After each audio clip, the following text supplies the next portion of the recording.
ఒంటికి సరిపడా పోషకాలు అందితేనే ఆరోగ్యంగా ఉంటాం. ఏది ఏమాత్రం తగినా అనారోగ్యంతో ఇబ్బంది పడిపోతాం. ఆ లోటును భర్తీ చేసుకోవడానికి తప్పకుండా మందు బిళ్ళలు వేసుకోవాలి. పరిస్థితి అంతవరకు వెళ్లకూడదని ఇప్పుడు చాలా వరకు సూపర్ ఫుడ్స్ మీద దృష్టి పెడుతున్నారు. అలాంటి వాటిలో ముందు ఉంటాయి రకరకాల నట్స్, సీడ్స్. దేనికదే పోషకాల ప్యాకెట్లా కనిపించే వీటిల్లో హలీం సీడ్స్కి మాత్రం ప్రత్యేక స్థానం ఉంది. హలీం అన్న పేరు వినగానే మనకు బాగా తెలిసిన హలీం వంటకమే గుర్తొస్తుంది. కానీ దానికి ఈ గింజలకి ఎలాంటి సంబంధం లేదు.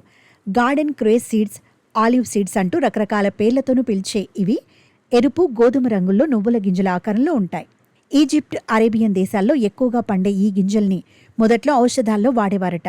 ఆ తర్వాత అవి ఇచ్చే ఆరోగ్య లాభాల్ని దృష్టిలో పెట్టుకుని అన్ని దేశాల్లోనూ ఈ సీడ్స్కి గిరాకీ పెరిగింది. చాలా ప్రాంతాల్లో వీటిని సాగు చేయడం మొదలుపెట్టారు. మన దేశంలోనూ మధ్యప్రదేశ్, గుజరాత్, రాజస్థాన్, ఉత్తరప్రదేశ్ రాష్ట్రాల్లో ఈ గింజల్ని ఎక్కువగా పండిస్తున్నారు. ఈ హలీం సీడ్స్ ఉత్పత్తిలో ప్రపంచవ్యాప్తంగా 60% వాటాతో మన దేశమే మొదటి స్థానంలో ఉంది.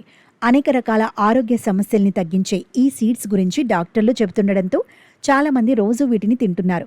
ఈ గింజల్లో అధిక మొత్తంలో ప్రోటీన్లు, పీచు, కాల్షియంతో పాటు iron, potassium, magnesium, zinc, phosphorus లాంటి ఖనిజాలు, ఏ, సి, ఈ విటమిన్లు ఉంటాయి.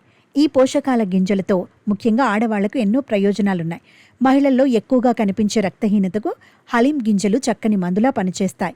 రోజు నీళ్లలో నానపెట్టుకుని తినటం మొదలు మైక్రోగ్రీన్స్ తయారు చేసుకోవడం వరకు ఈ గింజలతో ఎన్నో ప్రయోగాలు చేస్తున్నారు. ఇంకా వంటల్లో పొడుల్లా వేసుకుంటున్నారు. లడ్డూలు, బిస్కెట్లు, చిప్స్ లాంటి స్నాక్స్ రూపాల్లోనూ చేసుకుంటున్నారు. తయారీదారులు కూడా ఈ గింజలతో ఎన్నో రకాల సౌందర్యోత్పత్తుల్ని తీసుకొస్తున్నారు.